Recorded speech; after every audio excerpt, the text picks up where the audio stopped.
أعوذ بالله من الشيطان الرجيم. Ada satu kisah yang menarik di zaman Nabi sallallahu alaihi wasallam dari khatibun Nabi sallallahu alaihi wasallam, jubirnya Rasulullah atau juru bicaranya Nabi sallallahu alaihi wasallam. Siapa? Thabit ibn Qais al-Mushammas. Thabit ibn Qais al-Mushammas ini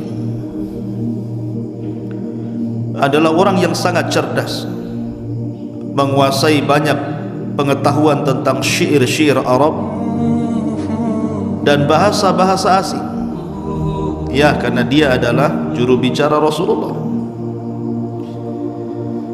Akan tetapi Thabit ibn Qais al-Mushammas ini memiliki suara yang sangat lantang. Jadi kalau bicara itu lantang sekali.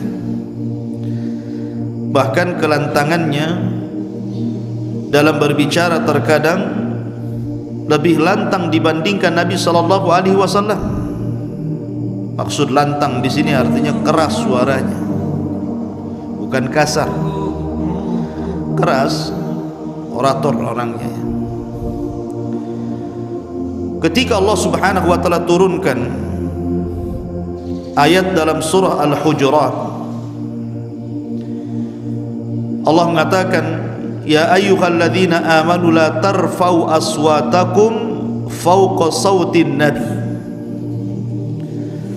Baik orang-orang yang beriman, janganlah kalian mengangkat suara-suara kalian di atas suara Nabi. Maka Thabit ibn Qais al-Mushammas tiba-tiba menghilang dari majlis Nabi sallallahu alaihi wasallam berhari-hari, sampai Nabi sallallahu alaihi wasallam kehilangan, aina Thabit, di mana Thabit? Maka kemudian orang-orang pun mendatangi Thabit dan mengatakan, Nabi sallallahu alaihi wasallam mencarimu wahai Thabit.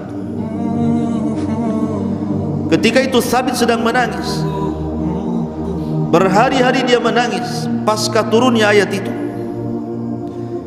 Sehingga dia mengatakan, sesungguhnya aku telah menjadi orang yang paling rugi dan telah gugur seluruh amalanku. Kemudian orang ini mengatakan, utusan Rasul, kenapa? Kata Thabit, karena aku sudah mengangkat suaraku di atas suara Nabiku. Akhirnya sampailah perkataan ini kepada Nabi sallallahu alaihi wasallam. Kenapa Thabit mengurung diri di rumahnya, menangis berhari-hari pasca turunnya ayat surah Al-Hujurat tadi? Maka Nabi sallallahu alaihi wasallam katakan, qul li Thabit, katakan kepada Thabit, huwa min ahlil jannah, dia termasuk sahabat yang dihabar gembirakan masuk surga. Masyarul muslimin yang dimuliakan Allah Azza wa Jalla, lihat bagaimana Thabit ibn Qais ketika itu ketakutan akan mengangkat suara di atas suara Nabi, karena itu adalah akhlak dan adab. Di zaman Amirul Mukminin Umar ibn al-Khattab, ada dua orang Taif, ada dua orang berasal dari negeri Taif, Mekah, ziarah ke Madinah. Ketika kemudian di Masjid Nabawi, keduanya berbincang-bincang sampai mengangkat suara. Umar yang kala itu berada di luar Masjid Nabawi sampai mendengar. Saking kencang dan kerasnya suara orang yang bicara dari dua orang Taif itu. Maka Umar pun marah, masuk ke Masjid Nabi. Kemudian Umar mengatakan, tarfau aswatakuma fi masjidin Nabi, kalian mengangkat suara kalian berdua di Masjid Nabawi. Min aina antuma, dari mana kalian berdua? Kata Umar. Maka mereka mengatakan, minat Taif, kami dari Taif. Kata Umar bin Khattab, lau kuntuma min ahlil Madinah la darabtukuma, Kalau kalian dari penduduk Madinah, Sudah kuhantam kalian berdua, si baik kalian dari Taif, gitu maksudnya. Coba kamu orang sini, habis kalian, bahasanya gitu. Tarfau aswatakum, kalian sudah mengangkat suara kalian berdua fi masjidin Nabi sallallahu alaihi wasallam, di masjid Nabi.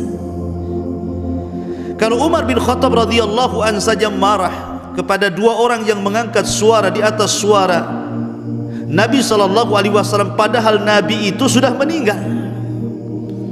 Nabi itu sudah meninggal di zaman Amirul Mukminin. Kenapa? Karena ini pengalaman pribadi Umar bin Khattab radhiyallahu an. Ketika dia berselisih dengan Abu Bakar Siddiq radhiyallahu an soal siapa yang berhak menjamu kabilah yang datang, tamu yang datang menemui Nabi sallallahu alaihi wasallam. Katanya Abu Bakar, utus saja Qa'. Kata Umar bin Khattab, utus yang lainnya. Akhirnya keduanya berselisih pendapat tentang siapa yang layak menyambut tamu, padahal di hadapan mereka ada Nabi.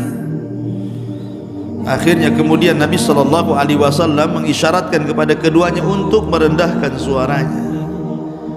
Dari sini turun ayat la tarfau aswatakum fawqa sautin nabi. Sejak kemudian keduanya mendengar ayat itu, keduanya tidak berani lagi bicara keras, tidak lagi bicara lantang. Sampai Umar bin Khattab kalau bicara dengan Rasulullah itu sangat pelan, terkadang Rasul tidak mendengar. Sampai meminta dipahamkan, kau bicara apa Umar? Kau bicara apa tadi? Saking pelannya, kau bicara apa tadi? Begitu ya. Jadi setelah turunnya ayat ini, Umar bin Khattab radhiyallahu an kalau ngomong lirih sekali, sampai-sampai Rasul tidak dengar, karena takutnya mengangkat suara keduanya di atas suara Nabi sallallahu alaihi wasallam.